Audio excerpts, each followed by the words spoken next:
Hello and welcome to Occupied Thoughts, a podcast brought to you by the Foundation for Middle East Peace. I'm Sarah Ann Minkin, Director of Programs and Partnerships for the Foundation. Today is March 21st, 2023, and I am very grateful to be here today with Ali Awad and Cassandra Dixon. Ali is a writer and activist from the village of Tuba in Masafer Yatta, which is in the South Hebron Hills in the West Bank, an area that is under extreme threat of dispossession by the IDF and faces ongoing attacks from Israeli settlers in the area. Ali is co-founder of a new media project, Humans of Masafer Yatta, which is on Instagram and Substack, and which I strongly recommend following. We have links for this project on the homepage of this podcast. Ali, thank you so much for being here. We also have Cassandra Dixon. Cassandra is a residential carpenter in Madison, Wisconsin, lives near Wisconsin Dells at a Catholic worker house that provides hospitality to low-income women and families visiting a loved one at a nearby federal prison. Cassandra is 64 years old. Cassandra, thank you for being here. Hi, thank you so much for having both of us on. Last week, Cassandra was volunteering in Ali's village, Tuba, standing on land belonging to residents of the village. Settlers from the nearby settlement outpost of Chavat Ma'on attacked. One of them hit Cassandra in the head with a weapon. She was hospitalized. She suffered internal bleeding and a concussion. You can read an article about this attack on 972 magazine. The article is entitled, "Who Hits a 64-Year-Old Woman with a Bat?" I'm so glad that you're well enough to be with us today, Cassandra, and we're going to be talking about this attack. We're going to talk about the settler violence in Tuba, what's happening now in Masafer Yatta more broadly. And before we begin, or as we begin, I just want to say that consumers of the Foundation for Middle East Peace, of our media, whether you're regular listeners to this podcast or you follow our weekly news roundup, you know that we are very focused on Masafer Yatta. And you'll recognize Ali because we've been lucky enough to have him on our podcast before. And we want to be transparent that there is always a tension when we highlight, when anyone highlights an attack or violence that happens to a person who is not Palestinian. International media is often more interested in attacks on people who aren't Palestinian. And there's a way of talking about attacks that make it seem like they are one-offs, or that they're somehow more significant because they happen to an American or a Jewish person or a white person. But we know that Palestinians face violence carried out by Israelis all over the West Bank, and that this violence is a strategic tool. It aims to drive Palestinians off their land so that Israelis can gain control over that land. The attack on Cassandra last week was horrific, and we want to talk about it. And we're going to use this discussion to bring attention to the layers of terror that Palestinians like Ali face, from settlers, from the violent system of occupation, from Israeli security forces, from the military administration, and more. So to begin, Cassandra, before you talk to us about the day that you were attacked, will you tell us, please, what you were doing in Tuba? Sure. Yes, and I really want to thank you for that introduction. That introduction is also really exactly why I was in the area, because Palestinians are violently attacked on a regular basis, both physically attacked in an immediate sense. A couple of days ago, a Palestinian resident of Tuba was attacked by a settler who bit him on the jaw and sprayed tear gas directly into his eyes. So, like, for sure, you know, this random attack on someone who happens to be from the US is not in the daily life of Palestinians. That's not such a rare thing, even though we are shocked by it. And also because in addition to the violent attacks and the ongoing threat of violent attacks, the settlers from Chavat Ma'on have been encroaching on the village of Tuba from all directions, stealing land by grazing their flocks of sheep on it, closer and closer and closer to the village, stealing the crops that were cultivated on it this spring, bringing the military and the police with them, who then back them up and allow them to remain on that land, in effect stealing that land and expanding the illegal outpost of Habat Mon, so that now the Tuba is facing a situation where settlers, the other day when this other person was attacked, the settlers came actually into the village, very close to the houses, and probably would have entered the houses had people not come out and confronted them with cameras. So people are living daily in a situation that I honestly cannot imagine coping with day in and day out for years and years and years and years. To be a young mother in that situation and your children live there, to be a father, or to be trying to work and support a family. People are having to sell sheep in order to buy expensive grain to feed them now during a time of year when they should be grazing on the crops that those people planted for them earlier in the year. So that we're seeing ethnic cleansing happening in real time in these small incremental actions every day, every day, every day. Nights when people are afraid to go to sleep because settlers have been gathering on the hilltop or have assaulted someone earlier in the day. The complete inability to walk anywhere from Tuba now in any kind of safety. There are school children there who attend school in Tuwani who make the walk between the settlement and the outpost, and there is a military escort tasked with their safety that accompanies them now only a small portion of the way of their path. And now their path is full of the possibility of settlers the entire path. So for instance, the area where I was attacked, children have to walk exactly on that space alone in order to reach school. The soldiers don't come out that far to meet them. And in fact, the settlers were complaining to the police that, oh, there are people, they come here with the children and they shouldn't be there. So, and in reality, the settlers have no claim to that land. So Tuba is facing this pinching motion from all sides, and Tuba's not alone. Many, many villages are in this situation where outposts are expanding. They're making all of the paths unsafe.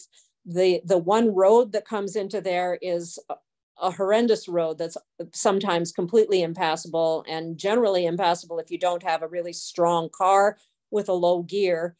Tuba does not own a car, so there's no way for people to flee. Even if they were to decide this is the night we all have to get out of here, there's no way to do that. It's an absolutely untenable situation. Thank you for all of that. So and here is to see this. Yeah. You were there to see this. Right. You came in from Wisconsin. That's right. Yes, because I remember that the question was actually, why were you here? And so yes, this is why, because this is shocking to me. I mean, this does not happen in Wisconsin. This doesn't happen in my life. And but it is happening here with my tax dollars, lots and lots and lots of my tax dollars. And so I feel I have a responsibility to try to understand that and to go home and talk about it. I'm really hoping to be able to talk with my Senator Tammy Baldwin when I get home. Her office has been very helpful in contacting the State Department and trying to push for some consequences for the settler. Oh, good. I want to ask you about, oh, sorry. I want to ask you, I'm going to ask you about the U.S. government, but let's back up just for one moment. First of all, thank you for everything that you just described about what's going on in Tuba. And I just want to remind our readers, anyone who follows Ali, you know that he is a gorgeous writer, and he has written about this experience of being a child walking these roads to school, and of more of actually accompanying children to school because they need escorts because they are not safe from settlers. Mm-hmm. And I will put links to Ali's articles and to his articles describing life in Tuba on the homepage. But let's talk about the day that you were attacked, Cassandra. And Ali, hold on just one moment, because we're going to hear about this day from Cassandra, and then I'm going to ask you, Ali, also, because you were in Tuba that day. So Cassandra, what were you doing in Tuba the day that you were attacked, and what happened that day? Okay, and I think Ali can also talk about the previous days and weeks kind of leading up to this situation with where the settlers were on the land. But I and a companion were very close to the village of Tuba, and were really doing nothing. We were out kind of looking, but we were nowhere near Havat Ma'on, but we could see a settler shepherd approaching from the illegal outpost of Havat Ma'on with a flock. And he grazed that flock on land which had been cultivated by the people of Tuba earlier in the year for a portion of the morning. And around 11 o'clock, we had actually headed back to Tuba and thought that settler had begun to move away. But shortly before we left, we saw 4 settlers running from Havat Ma'on to behind a hill that was directly above us. And as we were moving back, 2 of those settlers began to chase us. And they chased my friend who was with me almost to the edge of Tuba, waving an iron bar in his face and threatening him. And at the same time, another settler hit me from behind on my head. And so from that point on, I lost consciousness for a while, but my understanding from the video and from the person I was with was that after that settler hit me, they both left and ran back in the direction of the outpost of Havat Ma'on. So, and eventually I was able to kind of get up, and we were both able to move into Tuba, where the village, people from the village, the women took care of they looked at the cut, and they, I think, used all of the first aid supplies in the village of Tuba on my head that day, and drove us both to the hospital. So. Thank you. Ali, will you tell us about what happened in Tuba that day? Yes. So, actually, like the day that Cassandra and her friend were attacked in my village, Tuba, it looked like a similar day that has been happening of ongoing settlers' assaults against our fields since more than 1 month. Since actually, this land where Cassandra described, it belongs to my grandfather. It's like my family's land, and me and my grandfather, we cultivated it at the beginning of the winter, at the beginning of this year. So since these fields grow up and we have plantations inside these fields, the settlers started in every day, as they did in March 7th when they attacked Cassandra. They come and they try to make these fields to destroy all the crops and to make the plants not really keep growing. Why? Because first of all, our presence in every meter of our land, it's a protection for our land from the settlers' grab. And because to wonder why the settlers is preventing our crops from growing, because they have a legal protection enforced by their government against us in order to achieve the building and the expansion of the outposts.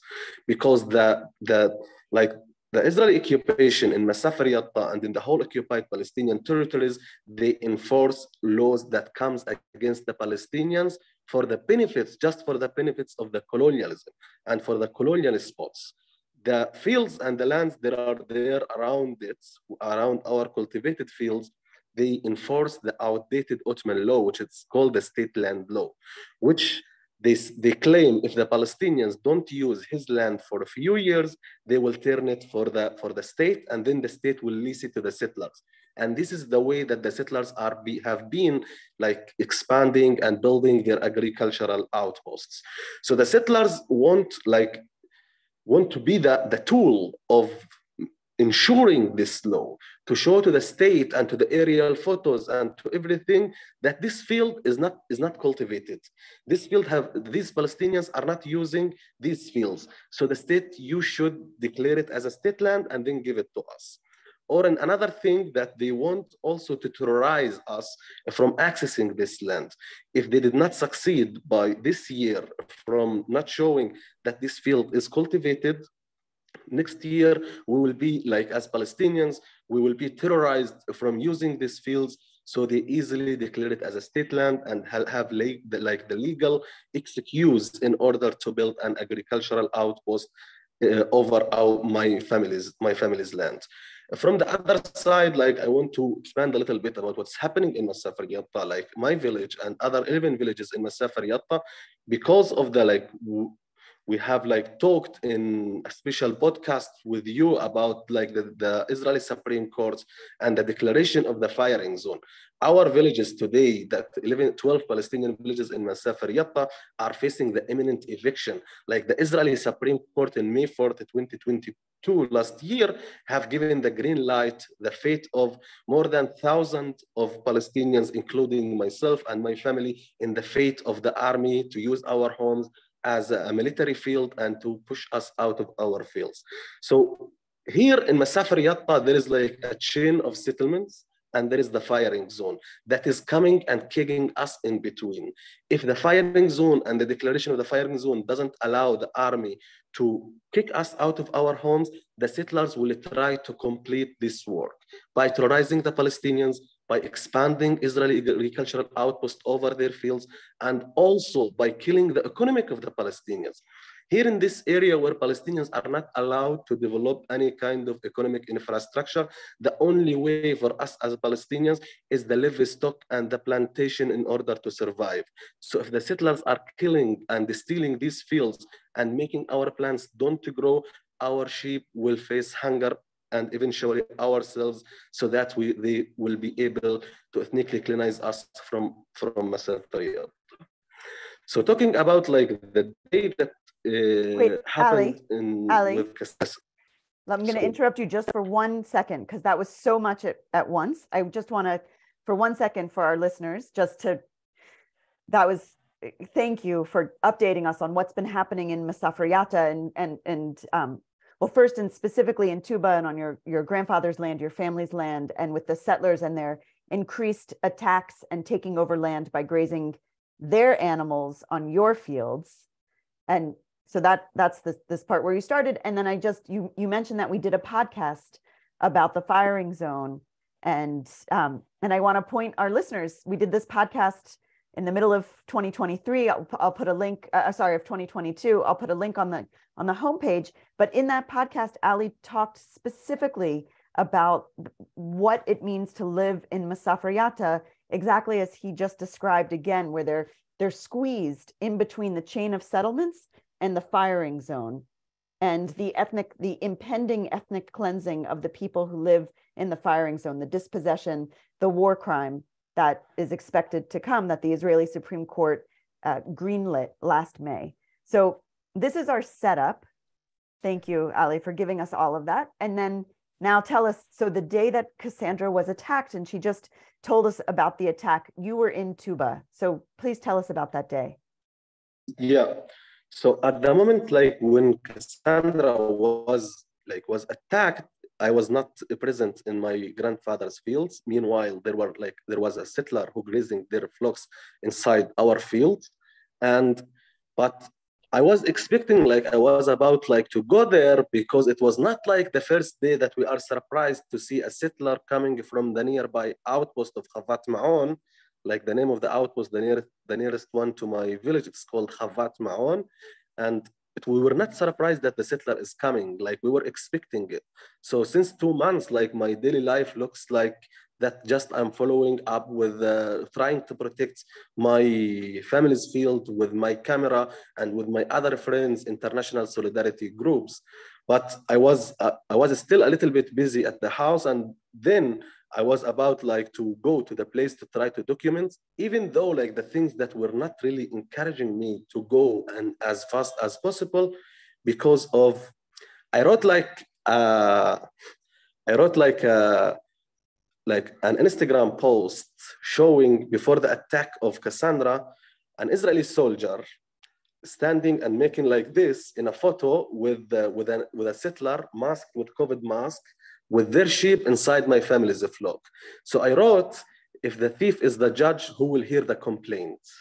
Because at the end of the day, for us, the Palestinians, in every kind of seeking for justice, we only have the occupation courts, which they are the same one, the same judge who enforce the state land law, who declare my family's land as a state land and allow the settlers to graze inside them. He's the one that I should take my case into him in order to seek for justice and to protect my properties, and also to try to stop a violence against myself and my family. So I was like a little bit like devastated from going as fast as possible, because I said, now if I go and I will call the Israeli police. And when they come, they will tell you, we already as occupation declared it as a state land, and now the settlers is the one that is allowed to be inside it. And this is what happened. And I have a video of an Israeli soldier and Israeli police kicking me out of my grandfather's fields. And he told me, according to the state land law, you are not allowed even to stand in it. And he's allowing the settler to graze inside it in the same moments. So that's one of the reasons that I was not like in hurry in order to reach to the place, because I found myself that is kind of in all my activism in part of the fields, not really as effective. And the only thing that I will go to document, but I don't want to say I didn't expect the attack, like I expected it, and it's something that is known for me, like Khavat Ma'un, it's almost the same of my age. I'm 25 years old. I was born in 1998 in Tuba, and it was the same time, the same period where Khavat Ma'un was being building in the area. So I know how violent, and I have been growing up witnessing the violence of the settlers from this outpost against me. So I know how violent these settlers are. But as I know, like these, like the same group of settlers who are using their flocks every day, nobody is trying to stop them. Like the forces, they come and they support them, they give them the legal protection in order to do that. Because at the end of the day, like the Israeli government could not achieve the occupation without giving all the power to those settlers in order to build the settlements. Anyway, so when Cassandra was attacked, all the village we heard about it, and we met them coming back from the field. Like the field is just a few hundred meters away from the nearest house at the edge of Tuba. And then I saw Cassandra, other woman and her friend trying to help her to come back to the village, and she was bleeding from her nose and from her ears, and the woman helped her to clean the blood, and then we drove together to the nearest hospital in the West Bank, which is in the town of Yatta. And then after they made checking of the injury, they found that they have to transfer her to another hospital in the city of Hebron, where they can deal with her case. Which at the end of the day, when she left the hospital, she found that the hit on her head by the wooden stick caused fractures, and drops of blood reached to the brain. Thank you. Thank you for all of that, Ali. So Cassandra, your skull was fractured, blood reached your brain, you got a concussion. Can you? Right.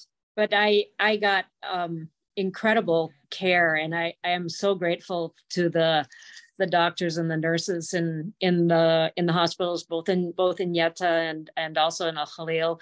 They were fantastic, and I'm really grateful to Ali for getting me there quickly. And the doctor told me that I am fortunate that I have a very hard head, so I guess I'm also grateful for my hard head. But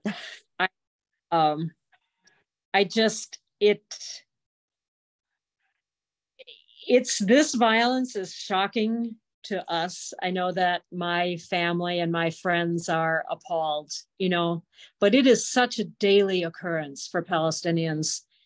And it's, if you the only way to avoid it would be to completely, I guess there is no way, because as long as for Tuba, as long as people insist to remain on their land, and there is no option but to do that, because that's what there is, that's all there is.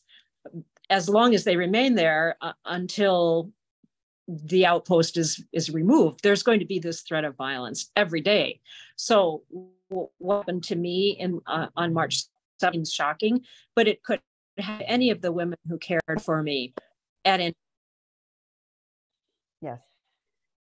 Thank you for that, and for that reminder. Can you tell us what has happened since this March 7th attack? Did you contact Israeli authorities? You mentioned contacting your senator. Start for us with what has the response from Israeli, or did you contact Israeli authorities, and what has their response been? So I called the U.S. consulate while we were still in Tuba, and asked them what I needed to do, what I should do. And they said, you don't need to call the police from here. You should go immediately to the hospital, which we did. In order for either Palestinians or internationals to file a complaint, it's necessary to go into the settlement of Kiryat Arba and into the police station inside that settlement. So it was, when I was in the hospital, and then I was really pretty much flat for a couple of days in bed. And it was a few days before we went, but eventually the person that witnessed this and myself went to Kiryat Arba to make the complaint. And we have video that from his camera. The video in my camera was destroyed when I fell on the camera, but we have the other video. And so, we were pretty confident that we could identify those settlers.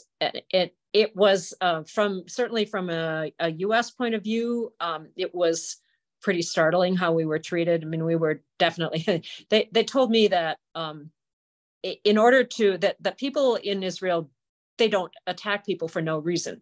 So now that they had this job, that they needed to catch this person, because it was undeniable that I had a head wound and definitely had been hurt. Now that it was their job to catch that person, they needed to know from me what I had done to provoke that attack, so that they could find the person that I had provoked. And that included who I might have known, how someone else that I maybe would have known or stayed with or traveled with or whatever might have provoked that attack. It was, there was no possibility, it seemed, that it was actually provoked by the person who carried it out in their mind. Who was the they who told you this? The police. The police in Kiryat Arba when you were making your complaint. That I talked with, and also the police translator, who is a settler himself. So this was not a walk in the park for me that day, but for Palestinians who need to go in and make a complaint, it's much worse. And it's a completely different entrance to the police station, and a completely different and much worse experience from start to finish. So it wouldn't be unusual for a Palestinian to arrive to make a complaint about the theft of sheep or land, or an injury to themselves, or an injury to someone they were with, or any of these things, and wait for hours outside the police station in rain or under the sun or whatever the situation is, and then possibly be told that you need to come back the following day.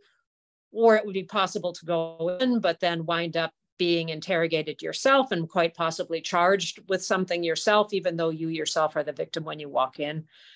And to do all of this, you have no access to courts of your own nation. You have to go to the court of the nation of the person who harmed you. Right. Thank you for that. And as you're talking, I'm thinking about a podcast that my colleague, Kristen McCarthy, did a few weeks ago with the executive director of Yesh Din, whose name is Ziv Stahl. It's an excellent podcast. I recommend everyone listen to it. And it is about the new research that Yesh Din just published. Their paper is called Law Enforcement on Israeli Civilians in the West Bank, Settler Violence, 2005 to 2022. And this, it's a data sheet, it's a report. It provides the data that supports exactly what you're talking about, which is that settlers have essentially impunity for their violence. And the quote says, the report says, and I'll quote just a tiny bit of it, that there is, quote, ineffective prevention, failed police investigations, low indictment rate, and lenient sentences for convicted offenders. This is about the systemic failure of the state of Israel to enforce laws against settlers for their consistent attacks on Palestinians. And Yesh Din says that 93% of all investigations into what they call ideologically motivated crime in the West Bank, 93% of all investigations are closed without indictment. So I recommend looking at the to our listeners, look at the Yesh Din report, listen to Kristen and Zeev's podcast, which is excellent. And also just note that they reported the podcast early in February, which was before settlers rampaged through the town of Hawara, committing a pogrom there, burning homes, attacking people, attacking animals, destroying property. And soldiers did not prevent the settler attacks. And according to many accounts, soldiers restrained Palestinians while settlers were attacking. So you, Cassandra, just described for us what your experience of this interface with the police was like, as well as what Palestinians face in this intense, incredible ongoing injustice of the inability to hold settlers accountable for their violence and for their crimes against Palestinians, and in your case, against someone who was standing with Palestinians. Right. I also think that the fact that I am from the U.S. may somewhat be helping at this point, because when I went in today to give a DNA sample, because they have found a stick that maybe is the stick that hit me and maybe has my blood on it. But they had the statement that I had sent to the U.S. consulate there, and my senator's office has been pushing them a little bit. Like I don't know really. I have no idea how these things work, but I have the general impression that it being an American, it is different from it being someone else. And in some ways, this kind of stands to reason, because we are actually, as Americans, paying their salaries. Thank you for that. So tell us about the Americans. You contacted the consulate. How have the Americans responded? Yes, and right. I'm sorry, the U.S. Like, America is big, and I'm from the U.S. So, but the U.S. consulate, the Office of my mistake. I'm so sorry. The Office of Palestinian Affairs has been great. They have been back and forth in touch with both myself and also with Ali. They had visited the area and visited Tuba a few weeks prior to this, and that was really helpful, that they had sort of an on-the-ground understanding and had the benefit of talking with Ali and other people from the village. I also spoke with them from the ambulance on the way to the hospital when the other person from Tuba was injured with the pepper spray and the bite recently, and so their response was, like, I think, one of very real care for the situation that's happening. However, the portion of the U.S. consulate that I would really like to see come and visit is the next level up, and I guess that's the portion that's now in Tel Aviv, and that hasn't happened yet. But I do feel like you can see kind of the strings between the U.S. and Israel, like you can see them everywhere, and you all see them in this situation. Do you want to say more about your senator? Senator Tammy Baldwin is a progressive senator from the U.S. She's been in office a long time. She's has not until now chosen to, I don't know, how can I say, she has not really taken on the issue of human rights violations of Palestinians up until this point. but or been willing to question U.S. funding of Israel and the use of that funding for police and soldiers that then fail to address settler violence, and I think has not been willing to address settlement expansion. And settlement expansion sounds very innocuous. It sounds like it's just like building an addition to your house, but settlement expansion is exactly what is threatening Tuba right now. And this attack is a piece of settlement expansion. It's part of how they push those boundaries farther and farther and farther. So I'm really hopeful of being able to meet with her when I get back. I'm hoping for that. And I want to believe that that everyone can broaden their knowledge and can change, and that hopefully that includes elected officials in the United States. I hope so. And I'm very grateful to her office for their intervention with the State Department, for insisting that the State Department follow this case and that there be a written report. I'm grateful for that. So that's their intervention. So you contacted their office and they asked the State Department to follow the case. Yes, that's my understanding. And it's my city has a sister city friendship with the city of Rafah in Gaza. And so that group of people has been in touch with her office for over many years and has a relationship with her staff. And so they have been talking during this time. Terrific. Thank you for that. She's known for her constituent affairs. Like she really takes care of constituents and always has. And so I think at the moment that I'm kind of falling under that umbrella more so than under a political umbrella at the moment. And so I guess I'm grateful for the possible opening for dialogue that might make in the end. So thanks. Thank you for taking that opening. I want to just ask, Ali, you mentioned, we have talked now a fair amount about the relationship between settlers and the military. And you mentioned that a photograph on your Instagram, and I want to just make another plug for everyone to follow your Instagram, and I'll have a link to it on the homepage for this podcast. But you mentioned a photo that you took recently of a soldier making the peace sign, right, standing next to a settler.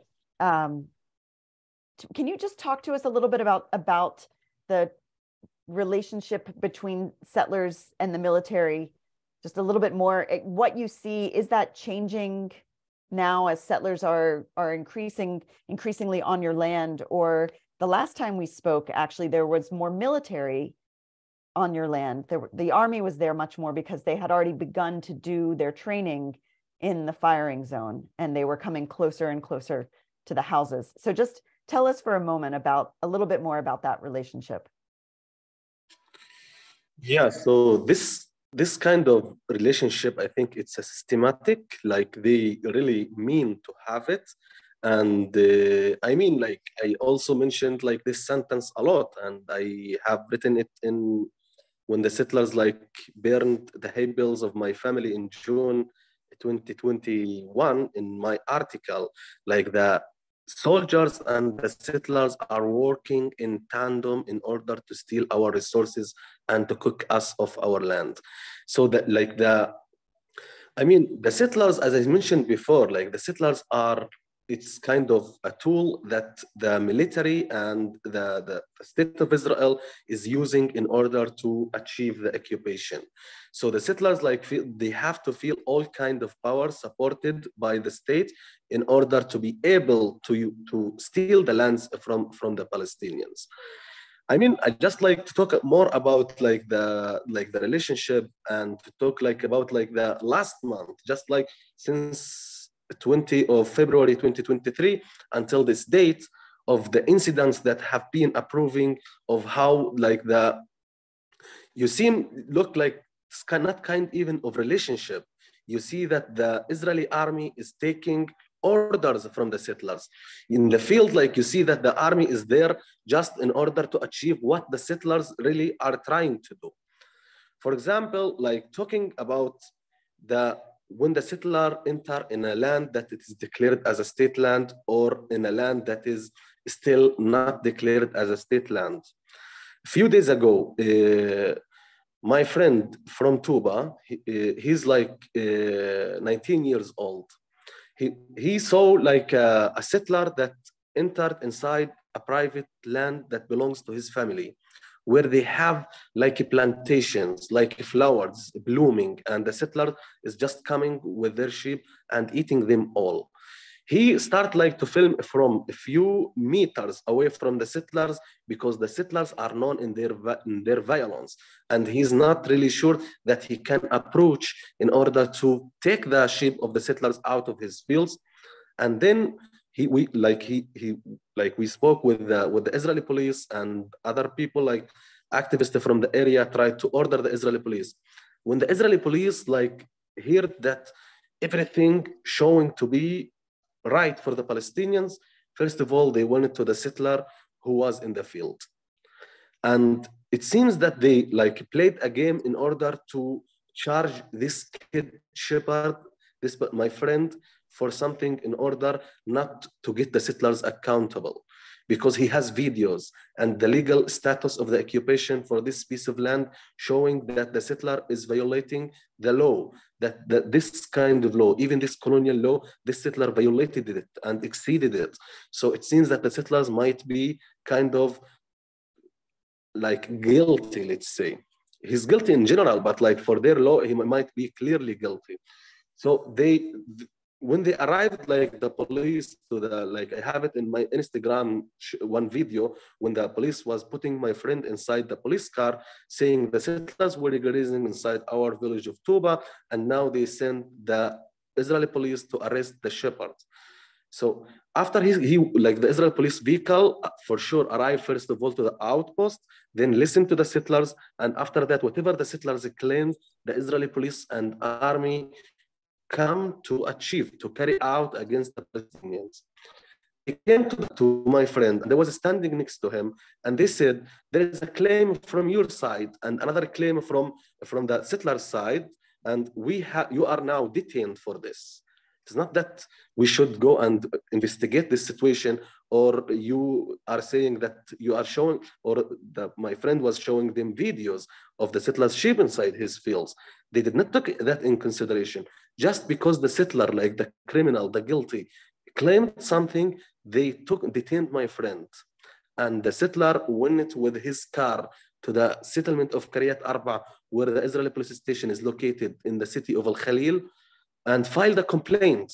My friend was detained, who was attacked, or his field were attacked, and the guilty wanted to file a complaint with a fake medical report that my friend attacked him. Then at the end of the investigation, my friend was hearing the police were calling with the settler and asking him how much fine he wants from my friend. And the settler was saying 5,000 shekels, which you are talking about 2,000 USD. Like my friend is 19 years old, shepherd. He doesn't have this amount of money for paying it just because he was attacked. So he said, like, I can't, like, I don't have this money.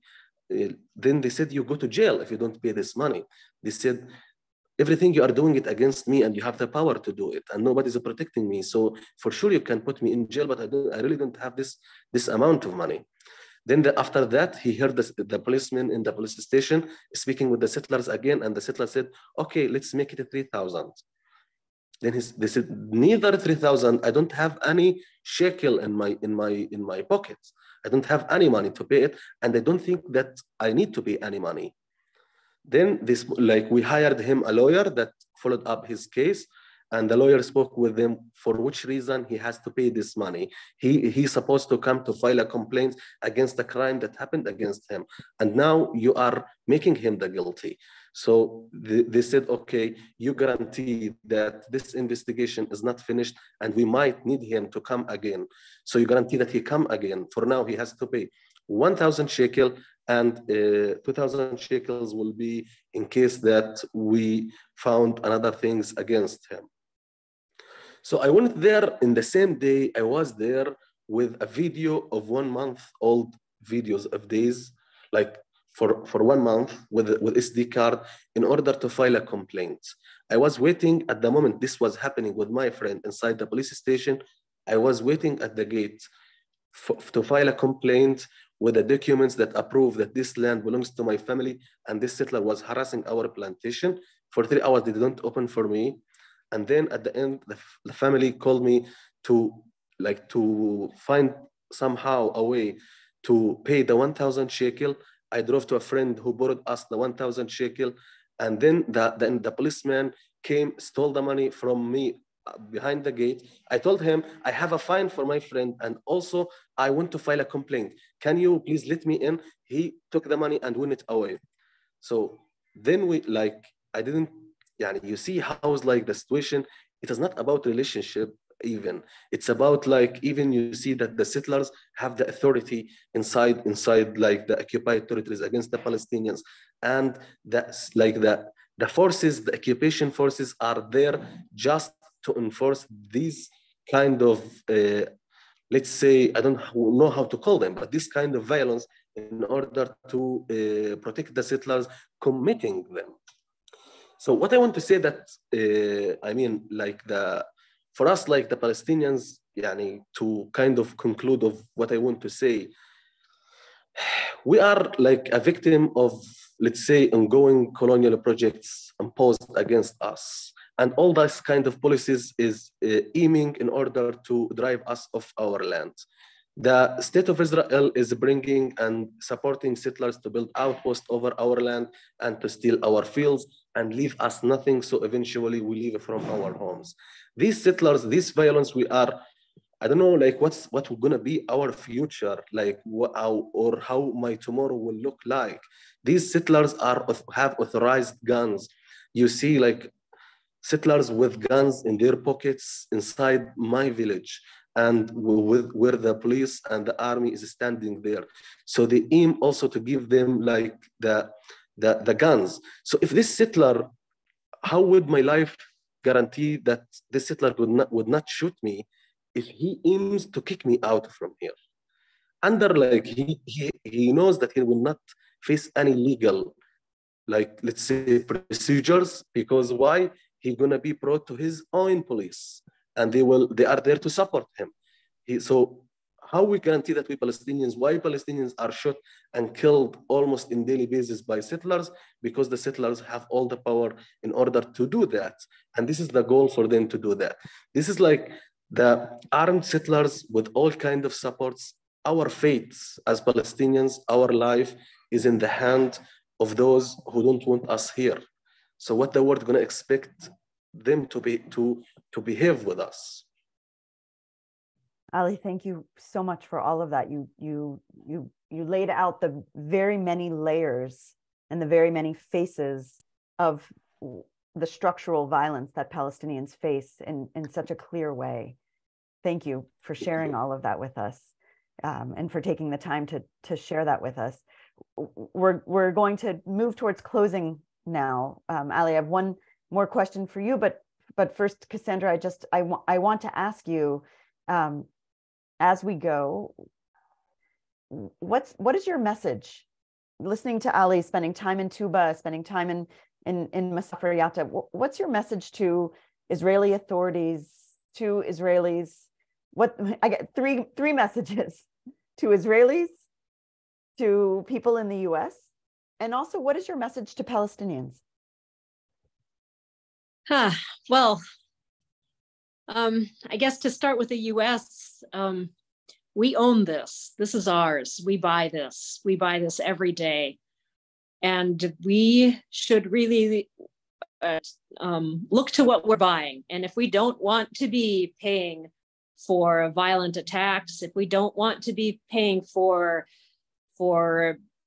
acquiescence by authorities in the stealing of land, if we don't want to be paying for the stealing of land to be used as a firing zone, then we should stop that. It's within our power. In theory, we live in a democracy, and we should attend to that, because this is on us. And there's no excuse for not addressing that. There's no excuse for ethnic cleansing being carried out with our tax dollars without without addressing that. There's no excuse.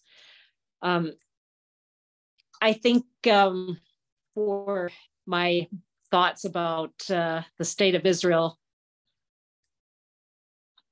I guess I'm at a loss. I'm sorry. I just. That's a powerful message right there. Yeah, I guess I'm at a loss. Okay.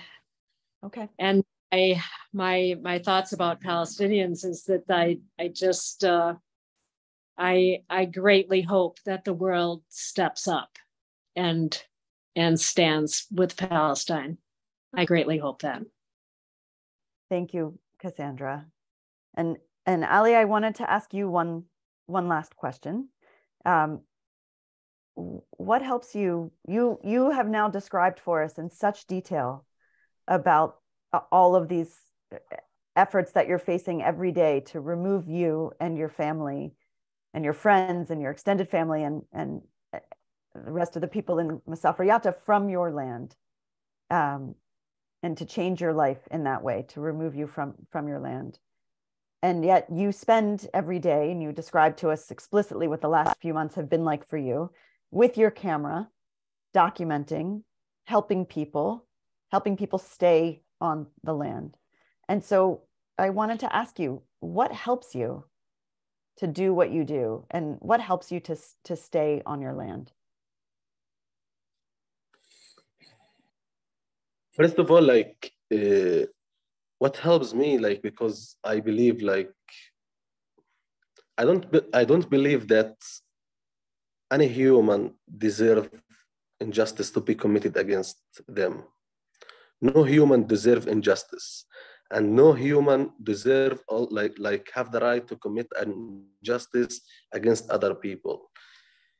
I don't accept like to see somebody is suffering and they just stand there. Except like, not accept, but also what if it is my own family, my own people, which we share the same blood.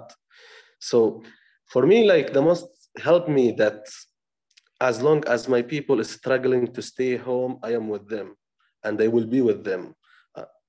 Doesn't matter what's the consequences. The occupation can do anything to me. The occupation already arrested me and also injured members of my family. And I saw members of my family fighting death because of settlers' violence. So all of this have already happened, and we have no other choice. We are giving a message to the world that we just want to survive. We are civilians, like just trying to live our lives normally. We are simple shepherds and farmers, and we are love this simple life. We want to continue through it. We don't believe in violence. We believe in peace. We don't want to hurt anybody, but please, nobody have the right to hurt us. So as long as we believe that we are staying here despite all this, unless the occupation kill us or kick us out and build a wall around our home, we are here. So also, I believe that Palestine had a lot of following injustices in the past and other empires and occupations past. So I believe that no injustice will stay in this land. So we will keep like fighting in order to bring the peace again to this land, and to hopefully devil will disappear over it. So like to conclude, like to summarize what helps me, first of all, my people, this is my land. I have never been away from this place. This land grew me up, like the plantation and the milk of its sheep is in my shoulders, as we see. So it's the time to give back to the people who brought me up, and that as I believe my beloved one don't deserve injustices, or any other human beings doesn't deserve injustices. So I will keep doing it and trying to help in anyhow. Maybe it's a very simple thing what I am doing, but at least I will be satisfied in my thoughts that I am really trying to invest my 24 hours for this cause. Thank you, Ali. Thank you so much. And thank you, Cassandra. Ramadan is beginning this week, and I know that there is a lot of Ramadan Kareem. I know there's a lot of fear and anxiety about what this month might bring, but I want to wish you that it can bring peace and mercy in this month. So For Ramadan the whole Kareem, world, inshallah. inshallah, for the whole world. And I want to thank you both for sharing your time and your experiences and your insights and your commitment with us today. And I want to thank our listeners for tuning into this episode of Occupied Thoughts. For our listeners, make sure that you check out our website, www.fmep.org, for resources related to this podcast. And we talked about a lot of different links that are going to be on this homepage, and lots of other rich content related to Palestine and to Israel. Make sure that you look. We have a special spotlight on Masafer Yatta on our website. So go to fmep.org. Make sure that you're subscribed to the podcast so that you stay up to date. We release generally an episode and sometimes more than one every week. And you can also find us on iTunes, SoundCloud, or Spotify. You can watch video versions of this podcast, of our podcasts, including this one, on YouTube. So you can see us on lots of different channels. I hope that you'll join us again. And with that, I'm Sarah Ann Minkin, signing off until the next episode of Occupied Thoughts.